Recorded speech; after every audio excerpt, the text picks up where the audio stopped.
Good afternoon, good evening, good morning, whenever you happen to stance into this dialogue with the new Untouchables. We are recording this on Friday, January 30th, 2026, in one of the, I would say, the most flood the zone news cycles I have encompassed since we started this. And as I mentioned, if I neglected to say it, this is our 55th episode. And, it's just been unbelievable. And I just want to do a couple of quick introductions before we get started. Immediately to my left is my longtime colleague and the proprietor of Redpoint Digital Media, Eric S. Vaughn. And right below him is the legendary, and I shouldn't say that, I'm so sorry, the most, shall we say, um, humble legend I've ever met. Mr. William K. Black, straight out of Minneapolis, Minnesota, and a resume too long to actually deliver. But I will say this, an expert in all things economics and the law, and a guide in this amazing dystopia of corruption that we're all in the midst of. Right to his immediate right, of course, is June Carbone, the Rubina Chair of Law, Science, and Technology at the University of Minnesota. Right below her is Mark Dan, the proprietor of Dan Law Firm out of Cleveland, Ohio, and former Attorney General of the state of Ohio. And then to his left is, of course, Paul Peltier, a veteran of nearly 3 decades of the Department of Justice, currently in private practice and also an adjunct professor at George Washington University. And as always, to set the table, what I'm going to do is I'm going to share my screen and I'm going to just give us a heads up on the obviously the headline straight out of the New York Times. And it is just incredible, all of the things that are happening at the moment. And immediately we see that the Justice Department opens a civil rights inquiry into Pretti killing, which I find interesting from the standpoint of that's news. We all saw the video, and I look forward to your interpretation of that headline. Moving forward, federal agents arrest Don Lemon, probably the most, shall we say, non-threatening journalist out there to the Trump administration, but all things Donald Trump. I can't believe that he literally had him arrested today. So there's that. Obviously, we're seeing in Minnesota, and this will be amazing to hear both June and Bill address this, but it says here on the front page of the New York Times, America's federal system is coming apart. And then, of course, what to know about the anti-ICE protests this weekend. In addition, we saw the boss, obviously Bruce Springsteen, deliver his song about Minneapolis and everything that's happening really across the land. And then further, millions of pages of the Epstein documents released today. And of course, further that, just to mention it in terms of some of the things that are trending in social media. Catherine O'Hara passed away, Godspeed. But just to react to all things mainstream media, Minnesota politics, the Pretti shooting, all of the ICE protests, and of course, Don Lemon. So those two communication narratives are in alignment today, which doesn't always happen. So I think I want to turn the question immediately to you, June, to react in all things on the ground as what you're seeing from inside Minnesota. We are reaching in. Can you do that in under an hour? No, but we are reaching an inflection point, and I am proud of Minneapolis.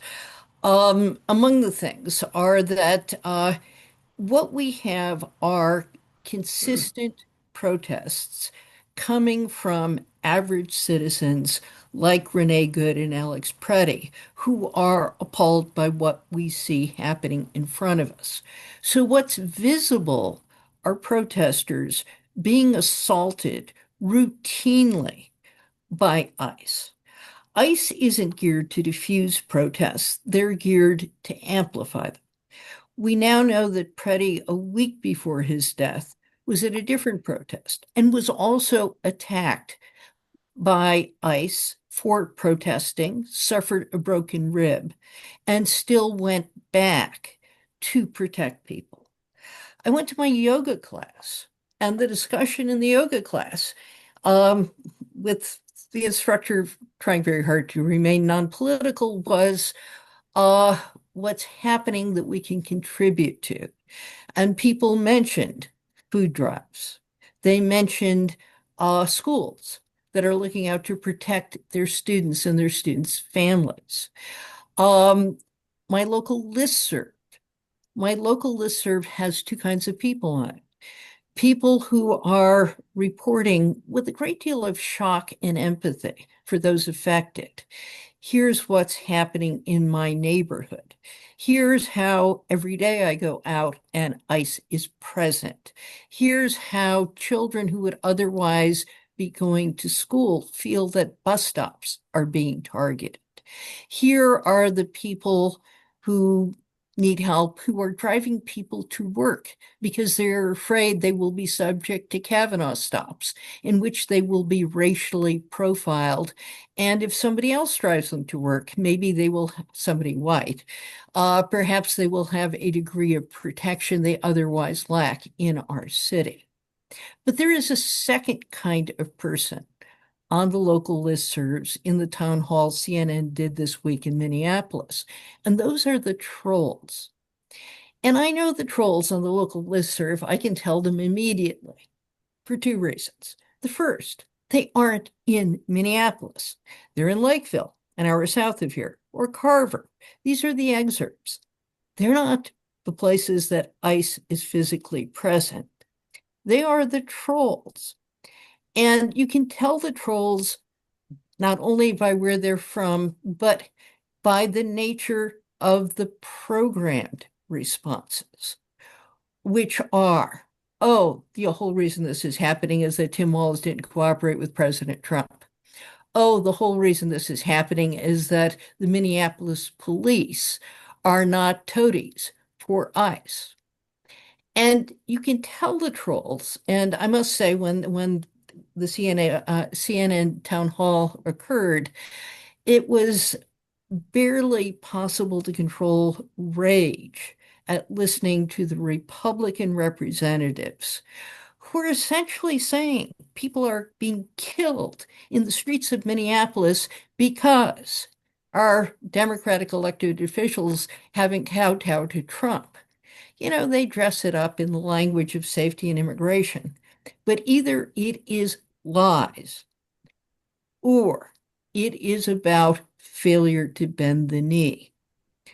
What happened with Don Lemon, and we don't have the full story, but note, a magistrate judge refused to issue an indictment for a journalist. They went to the Eighth Circuit. The Eighth Circuit said, okay, how about having a judge rule on this as opposed to a magistrate? The judge refused to issue an indictment, saying no magistrate had ever been overruled in the refusal to issue an indictment. So they found some workaround that is not even yet being reported. Where is this indictment coming from? And we're seeing this over and over again with the perversion of the Department of Justice.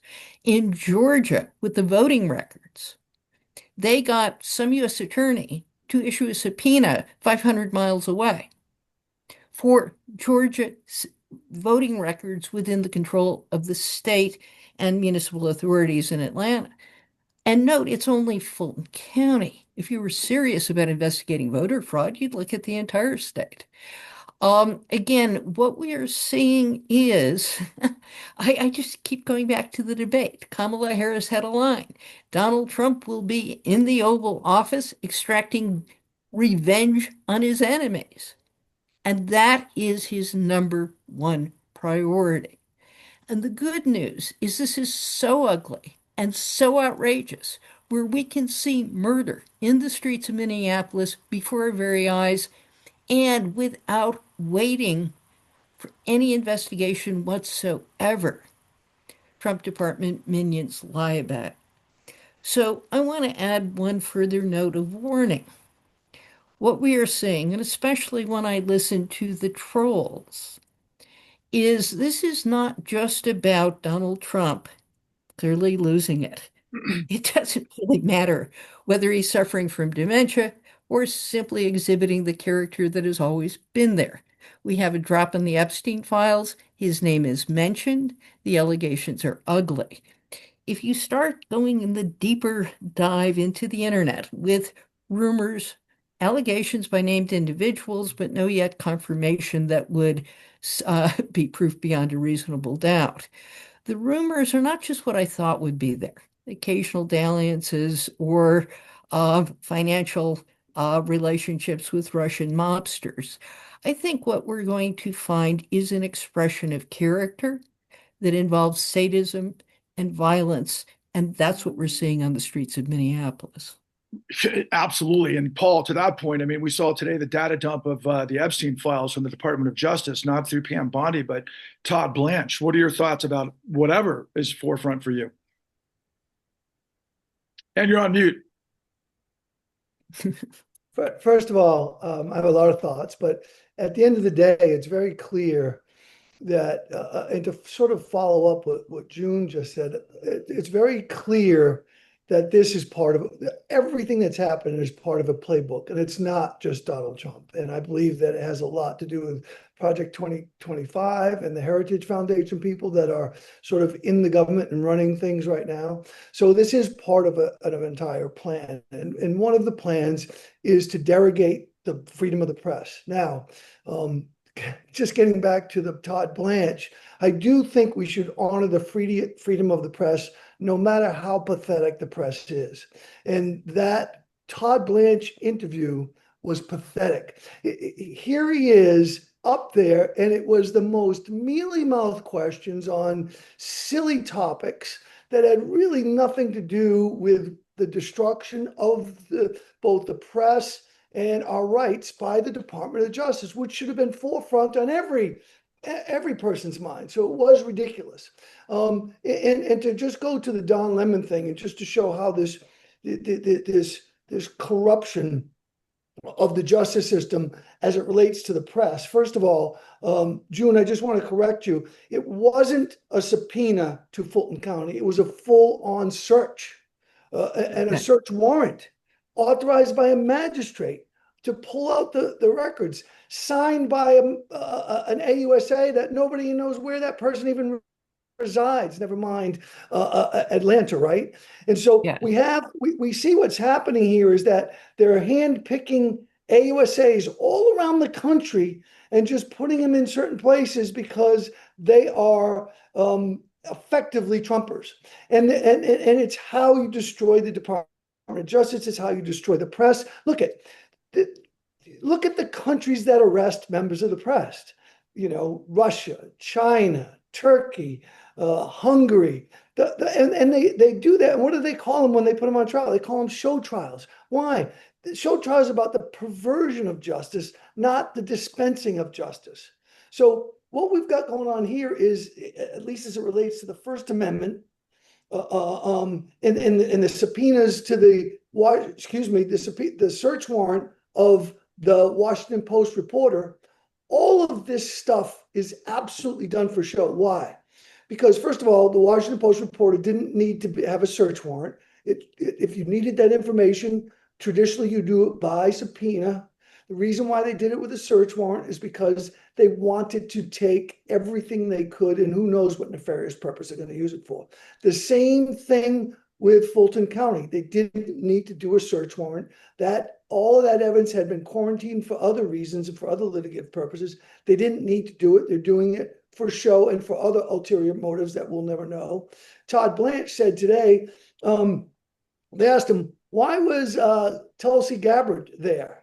And he said, well, she has nothing to do with it. And then one reporter said, well, if she had nothing to do with it, why was she there? And he goes, oh, I said she had a lot to do with it. You know, she's involved in everything. It's absurd, the responses that we get from the Department of Justice. And then finally, the Don Lemon arrest, again, June related the history of it. We don't know whether it was by information or indictment. I think it was by indictment. We don't know where the grand jury sat. We don't know. I would hope that the grand jury would have sat in Minnesota, but we don't know who the prosecutor was. I understand that the U.S. Attorney's Office down there in Minneapolis is usually staffed by about 80 attorneys, and they're down to about 45 now. And to think that you would have one of them doing this, or spending their time and attention on this, but all the time, Don Lemon was not a risk of flight. You'd hint, if you really cared about justice, you would indict him. You'd call his lawyer, you'd say he has to report on this day at this time. He would do so. This is all for show. These are show trials. This is the perversion of justice. This is corruption by just a different name, and it is it has the smell, the invariable smell of corruption all over it, and I can't believe people, the press in particular, is not more up in arms about this. Yeah, at that point, man, Lawrence O'Donnell blows up the White House press corps every day. But you're right, journalism and competent journalists are more important now than ever before. And I'm gonna direct this to you, Mark, because in your position as the state AG of Ohio, you obviously know a thing or two about the criminal elements. You know about conspiracies. You were the only one that brought a RICO conviction against what represented the entire 2008 great financial crisis. What's your response to what you're seeing and what your colleagues have, thus far mentioned?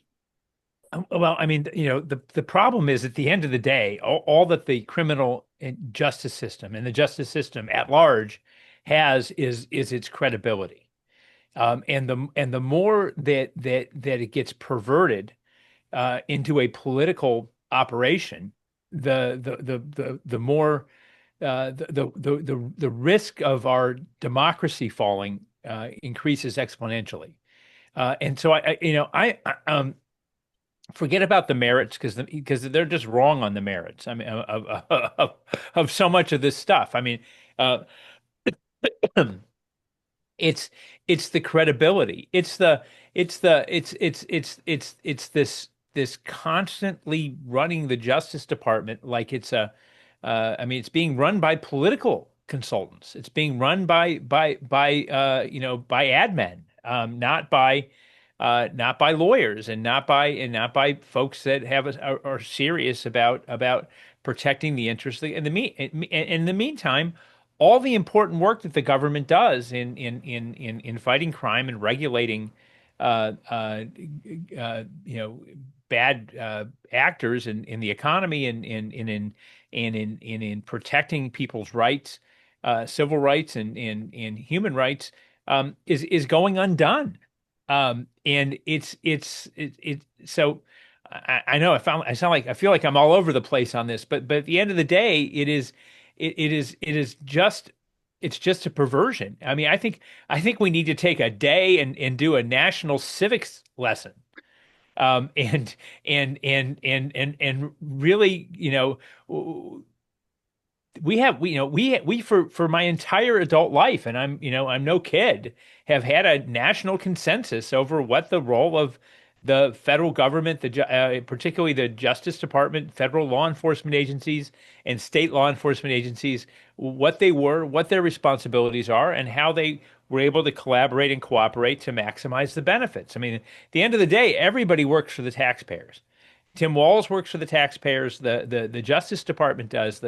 President Trump and everybody in that administration does, and it's the same taxpayers in Minnesota are paying everybody, and they're getting nothing for their money at this point, because it's come to a standstill, simply because these folks simply don't respect the seriousness of and the responsibilities of the office. And it's well, I mean, I can't believe 20 years ago we used to lament the permanent campaign.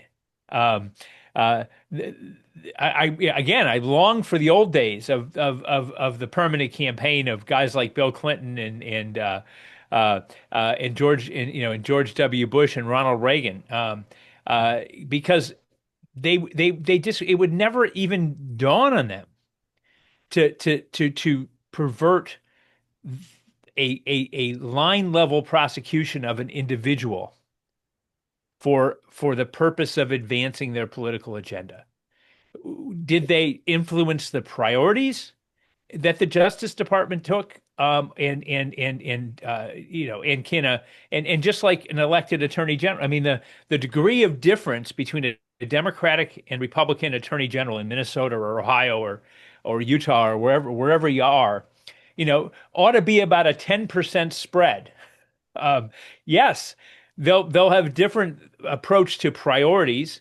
They might have a different answer to the question of the ability of a sheriff's deputy or a county sheriff to house immigration prisoners, Um, but in 90% of the work that was done for the past 250 years, there was a consensus. Good lawyers doing good legal work, or the best legal work they can. It wasn't always good, but doing the best legal work that they could do, in good faith, to make sure that the taxpayers were getting the benefit of their bargain. And that apparently is no longer something that people value enough, or if they do value it, for God's sakes, this is the year to let people know at the ballot box that you're tired of people fucking with our good, well working system. And it's only a matter of time. Who's happy every day?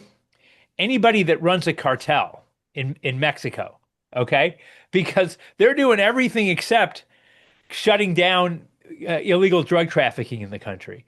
You know who's happy? People who are running financial scams that only the Justice Department has the bandwidth, and this group of people has been talking about this for how many years now? But the only institution in the United States, the FBI and the U.S. Justice Department, have the bandwidth to prosecute the sophisticated level of financial fraud that's going on in this country. I mean, every day in this office, and I've just got one little consumer lawyer in Cleveland, Ohio, I get a call from somebody who's been scammed out of tens and 20 and hundreds of thousands of dollars by folks defrauding them on the internet, assisted by stock exchange traded businesses and in Fortune 500 businesses who are facilitating the transfer of that money. Those AI companies and those fintech companies that are driving that they're bragging about driving the economy are literally the accessories to the crime in massive fraud. A lot on senior citizens, but it's reaching beyond that. Based on what the statistics are showing and what I'm the folks I'm talking to, and they're chasing Don Lemon today. Today the priority is let's use up the time of a federal magistrate judge. Let's use up the time. Let's take a squad of FBI agents in Los Angeles, where there's clearly no other crime, to go arrest the CNN guy that pissed Trump off 5 years ago or 10 years ago, and rightly so. I mean, that's what we're doing today. That's what we're doing. Or to do a show investigation of the murder of one, not both regular citizens exercising their First Amendment rights who were murdered in Minneapolis, just for one of them. Let's do, that's what we're doing with the best law enforcement operation in the world. It's crazy. It's crazy, and we're inviting guests to come on the let's take the let's not do anything else in Atlanta, except let's go pick up, you got FBI agents who should be going through accounting records of criminal fraudsters or drug cartel masterminds who are loading boxes of ballots that have been looked at 1,000 times into a U-Haul truck yesterday, while the director of national security hung out and watched.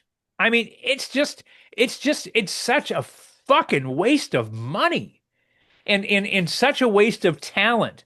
And when the time comes to put this all back together, and this was part of the Project 2025 agenda that is, that people are really underestimating the long-term impact of it.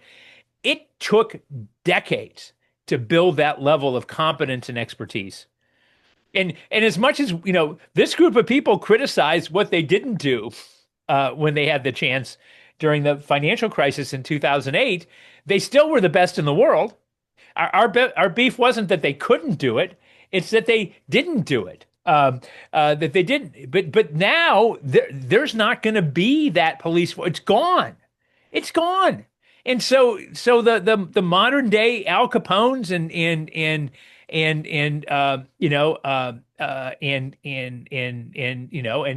uh, other types of criminals are going to be are going to they're getting a, it's like a free pass. It's like a hall pass because there's nobody to do the day-to-day job of law enforcement. And as hard as local law enforcement tries, there's only so much you can do. I mean, in Ohio, we have 700 plus police departments, and they only have so many resources that they can apply. If something gets complicated, you've got to have a state federal cooperation in order to solve those problems and to protect the public. And what nobody's talking about is that that's the cost of this. There is a huge cost of all this nonsense. And that's what I'm the most, that's what I stay up nights worrying about is that we're foaming the runway for a lawless country where you know that even if you there are enough resources to prosecute you and you get through the system, that if you buy enough Bitcoin, you'll get a pardon. How is that confidence in the justice system in this country? But that's the truth. You got enough money. I think we talked about immunity for federal actors, immunity for state actors. How about immunity for people with money? I mean, we've created now a third class of immunity from any consequence from bad activities, and so that's what's going on here. And you can't. And Paul, you've been in there and done it, and Bill and June, you've been in the Justice Department. But I mean, you can't I ran a 500 lawyer office and 1,500 employees. You can't build that in 4 years. So the next administration, it literally is definitionally impossible to put Humpty Dumpty back together. We'd have to elect a string of sane, competent presidents, at least a couple of terms, in order to be put anywhere near back the resources that are there, and at the worst time in history, because now. And of course they're using all these tools for all the wrong reasons.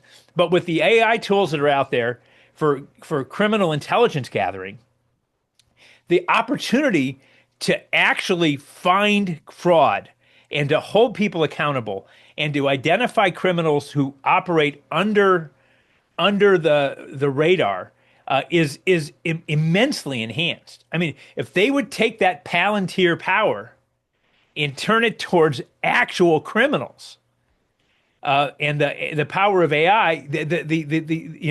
I spent so much time, and it was like a pipe dream, 15 years ago to try to. We wanted to create intelligence centers all over the state, where local, state, and federal law enforcement shared data and collaborated. But that was a room full of people typing stuff into computers. Okay, now you can scan stuff and in a day. A good AI program I was looking at a law enforcement AI program that it literally creates a heat map of evidence. And the more evidence you feed in, it puts it in like concentric circles around the relevance, without spending hours and days and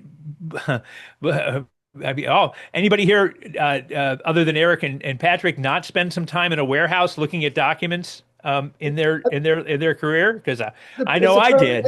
It's the Um, perfect time. It's a perfect time for a Manhattan Project, is what you're yeah, saying. right. That's right. I mean, That was and and that was Paul's focus in the Atlantic article 3 years ago when you guys put the op-ed together that we gave to the New York Times. And thank you for all of that. Sorry to step on you, Mark, but no, I got to ask. Look, first of all, Eric and I, as a result of our ability to do the work in the con, led to you guys to learn that law enforcement knows what to do. You're talking about AI.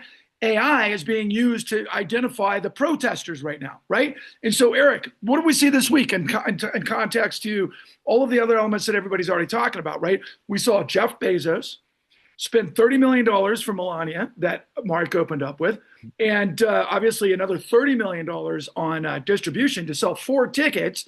And this in context to everything else that's going on. Meanwhile, you and I, because of what we were able to do here, got the largest racketeering conspiracy in the history of the world that never ended. And we can't even be heard by thousands of people, much less the hundreds of millions of people that got nailed by this. I want to ask you first to try to assess what you've heard so far, and also, from just the paradigm of media. It's insane what we're seeing, and we got to shatter the illusion. And you're on mute, bro. is that to me? No, that was to Oh, Eric. He's on okay. mute. Yeah. Oh, there he is. Yeah, Eric.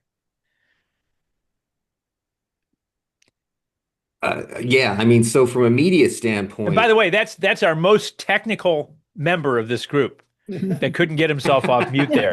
I just for the record. fair enough.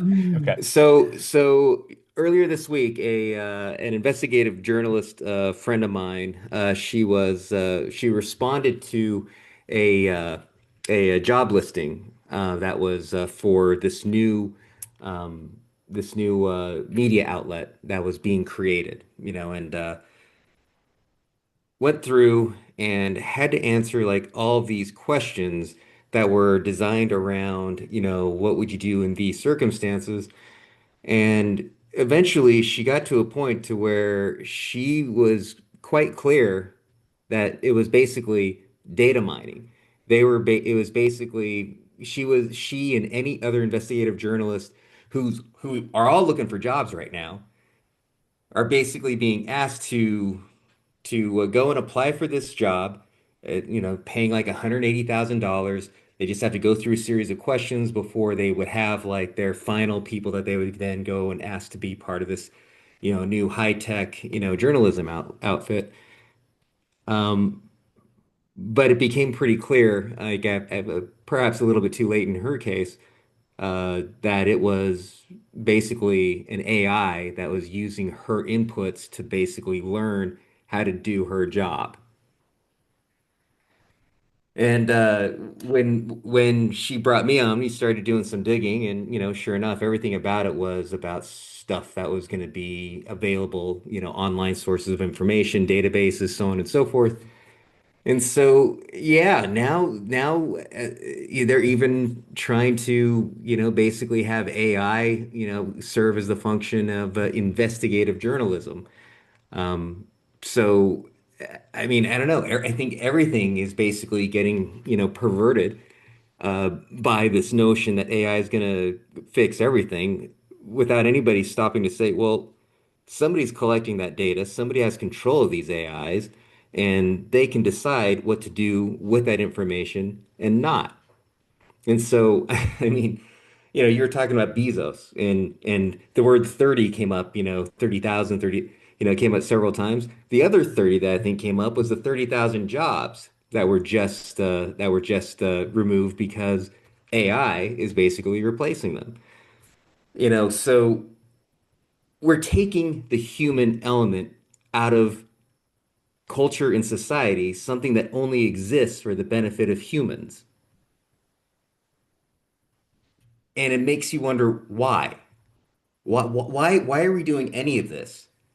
If the entire reason for us to be in a society, to be in a culture, to live at all is because we are the humans. Everything is supposed to benefit us. Why is everything that this government and the business world seem to be involved with is about removing humans from the equation? I mean, I think it's pretty clear because humans are messy, humans cost money, and if we can like figure out better and faster ways to shovel as much money as possible to the smallest amount of people as possible, then basically, they win. So, I mean, I'm not sure if this is answering your question, for what you were looking for, but goodness, yeah. I mean, I think that we're just looking at a entire society that's basically lost track of the fact that we're supposed to be here for each other. It's James Cameron meets 4 decades of all of these great new series and all of the dystopia and Matrix. But I think that Eric makes some great points, Bill, because I wanted you to I usually find myself compelled to go to you first, but I wanted to get everybody's thoughts, to see how you might respond, given the fact that you're right down the street from everything that's happening in Minnesota, and you've been doing this for 4 decades as a person with very competent people inside the most complex frauds in the history of the world to sort out everything that needs to lead to convictions, which you and your team have proved, and that we're trying to get millions of people out there to understand so that we know how to move forward against all of this, this current of madness. So what is it about competence? What is it about all of the incompetence that we're in the middle of that you can help guide to turn the tables? And what do we need to know? So, in the Department of Justice, you had to tell the truth. It's a pretty simple thing, right? You can't lie. You can't lie to send innocent people to prison. You can't lie to hide some conflict of interest you have where you're trying to get somebody off who is a third cousin or anything like that. Um, and now we have an administration where you cannot get any job, and you certainly can't hold any job unless you are absolutely willing to lie. And I don't mean lie about little things. I mean lie about things like, yeah, he was trying to kill us all. He was a terrorist trying to kill us all. That kind of lie, just a massive thing where you absolutely invert the truth. So one of the themes of what everybody's been talking about is there's a massive aspect of this, which is not law. It's professionalism. It's competence. It's doing the right thing. And you know who's really in charge of that stuff? It's not the Attorney General of the United States of America. We've discussed this in some prior programs, but all of us who have been in the Department of Justice can tell you it's the DAG, the Deputy Attorney General. He is or she is the person that is the day-to-day manager of these things. And key to that function is we don't screw up. We don't screw up ethically. We don't screw up in terms of competence and such. All right. And now we have a DAG that isn't a DAG. This is Blanche that people have been talking about. So, for example, it's become public that one of his earliest acts was killing a whole bunch of Justice Department investigations into cryptocurrency frauds. Well, it turns out he has major investments in crypto. One of the things you do not do is make decisions in that context. You recuse yourself, is the jargon, from making the decision. And so we have the person that is supposed to be the exemplar of propriety, who is supposed to be the enforcer of propriety, who is absolutely leading the destruction of professionalism, of justice at the Justice Department, right? So that's kind of bad. It just came out in Minnesota news, the chief judge of the district court, who is a very conservative Republican appointee, who clerked for an ultra-conservative Supreme Court justice, has issued order slash opinion in which he says, this is quick and dirty, so we may have missed a number, but just this year, and it's just the beginning of the year, just this year, the Justice Department has violated the court orders 96 times in this district alone, which is to say, overwhelmingly they violate. It's not an occasional error that happens in a big system. It's a systematic violation that comes from the top. What does that mean? These things have consequences. Now, obviously, we have consequences for justice and injustice in these circumstances, but let's just stay with competence for a moment and ethics, because ethics are a big part of competence. If you're unethical, you are incompetent because you are going to be using law in exactly the wrong way. Well, Justice Department attorneys will not stay when your boss is unethical and wants you to do unethical things. And one of the things is competence. I know many folks think if you're a government employee, you're an inferior in terms of competence. Not in the Justice Department. Right? Yeah. These are often really good attorneys who are in very high demand in the private sector and such. So these people can get jobs. And they can get jobs at places that will never ask them to do an unethical thing in their life. That's in the private sector now. And so they have to leave the Justice Department where they were deliberately accepting a trade-off of considerably lower salary, but highly prestigious and feeling that you were doing something for the country, and going instead to, a top law firm where you get paid.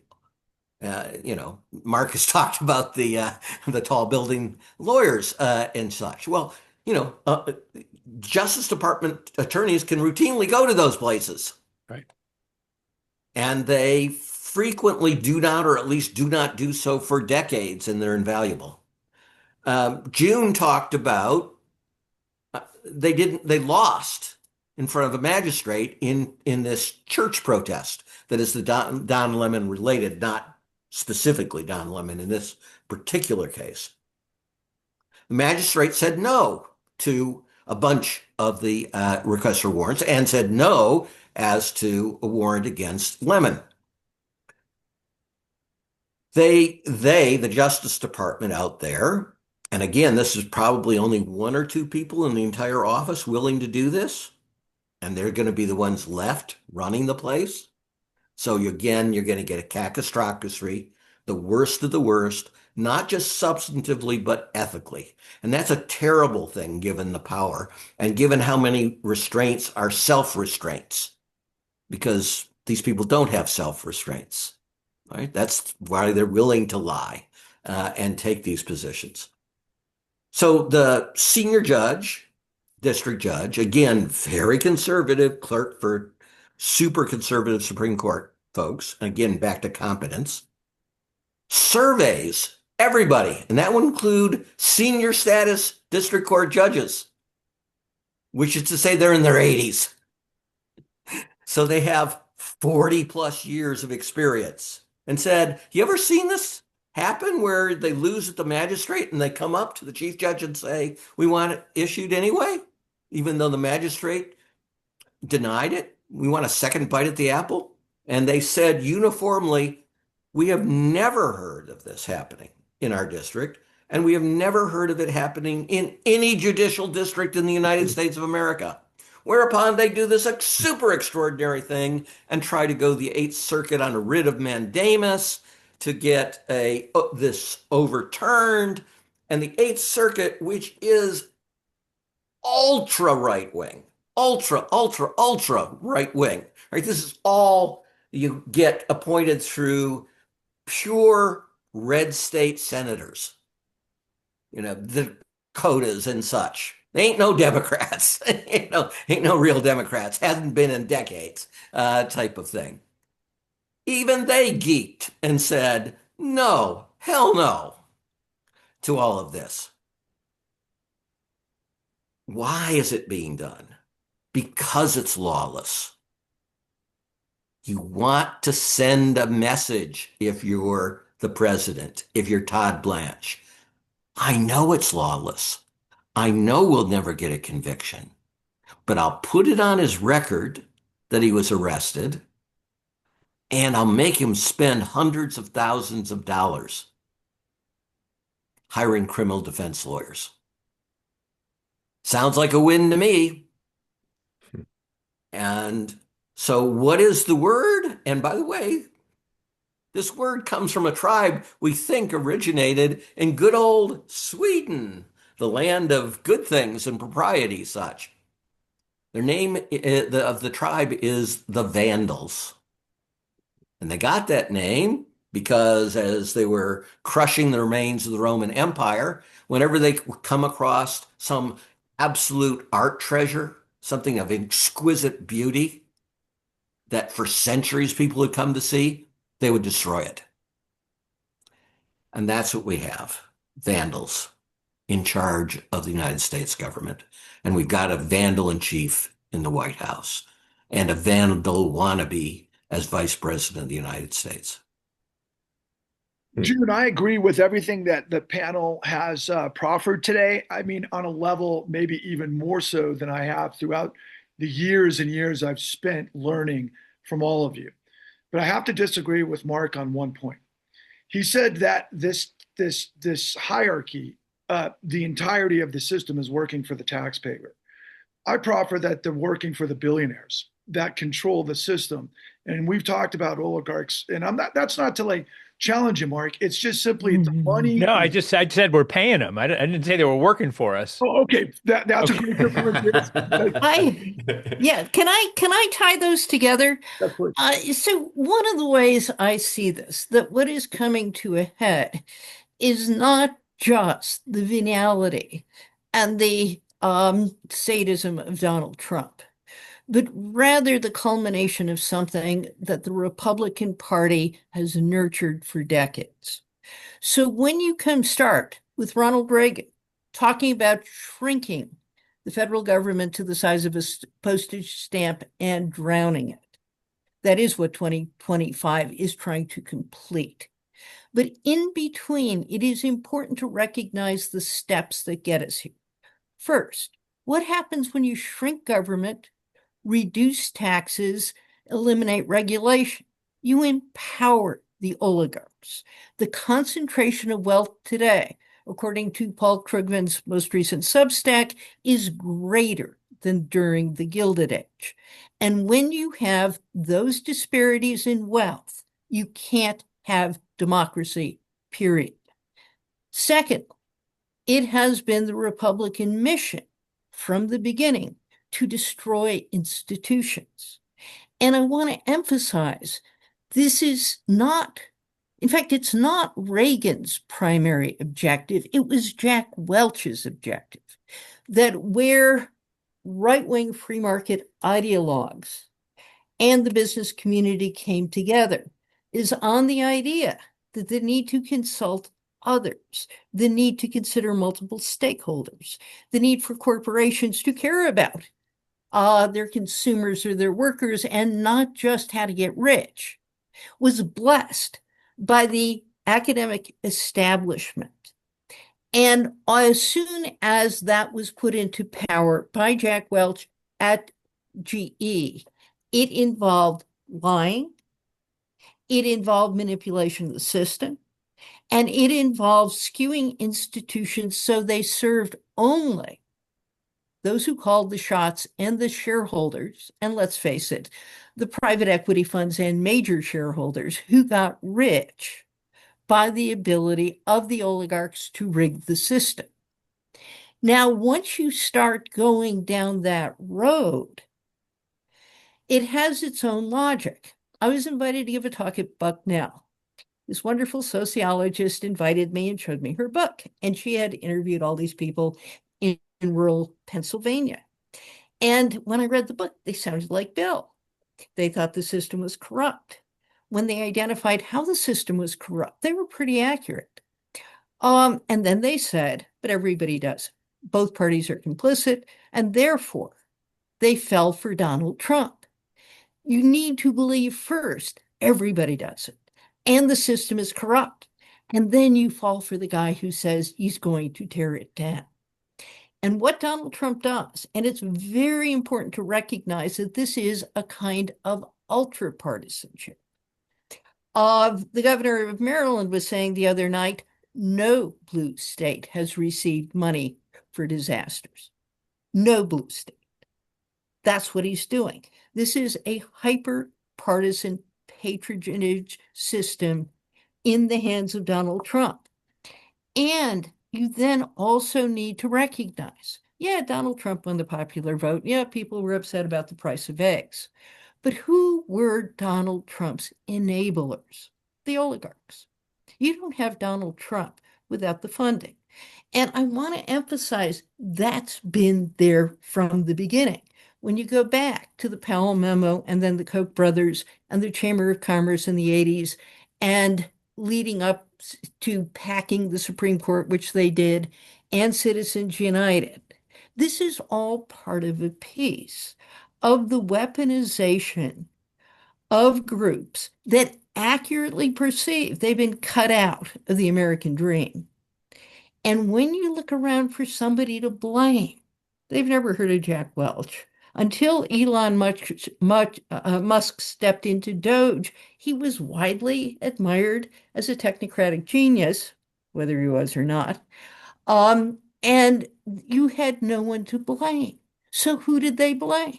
Us, the elites, people who believe in the rule of law, certainly professors, and we are woke, and also happen to believe in a kind of justice that is some kind of annoying. All right. But does that compare with shooting people in the streets of Minneapolis? I mean, come on. So what you've got is this is all of a piece. And the two institutions left that still work pretty well in America were the Fed and the military. And Donald Trump is taking a sledgehammer to both of them because they are the last institutions left that still have a sense of honor, truth, of self-sacrifice, about commitment to something greater than one's personal greed and careerism the next day, of institutions that are greater than the sum of their parts. And that makes them under attack because they don't bend the knee. So I want to suggest what has come together, and this week has been incredibly important, is almost immediately with the recognition that we are in a point of crisis, is recognition that taming of the oligarchs is the necessary component of any solution. Mark, I want to ask you for closing comments, but I want to insert just your knowledge of what's everybody's at the top of mind for everybody. And I've heard you talk about this before, but every day it looks to me like the elections are going to be sabotaged. Like my friends, the Beastie Boys said, it's a sabotage. So to you, Mark. Yeah, I think that's part of the plan. But look at Bill and June's friends and neighbors. Talk about something, a silver lining, because we've had such a positive conversation today. But let's end this on a positive note. Those patriots, I mean, two of them have given their lives. But they're filling in right behind them, and Public Square in Cleveland was filled yesterday, and it's going to be filled.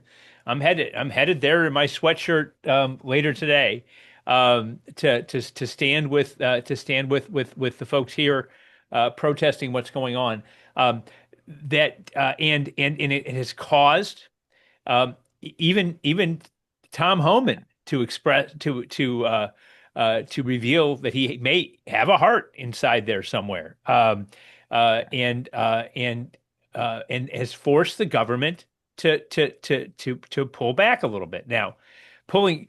Trump isn't good at pulling back, and even when he knows that he should, but we have got to be vigilant from the very beginning. We need to fight with lawfare at every single opportunity. Every local board of elections needs to have lawyers ready to go.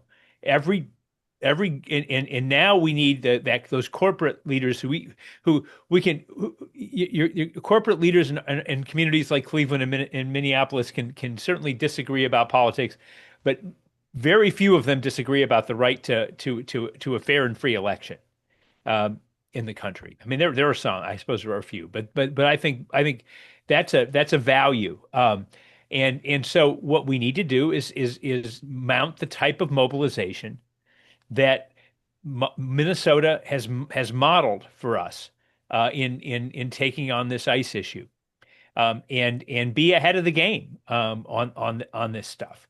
And I really do think that that this has been a turning point this last week.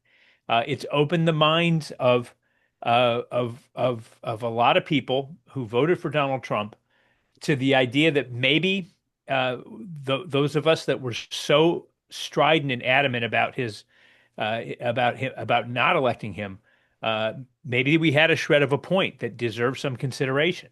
But that's where we need to be. We need to be constructively in the streets. We need to be tactically and strategically in the courtroom, to keep the process honest.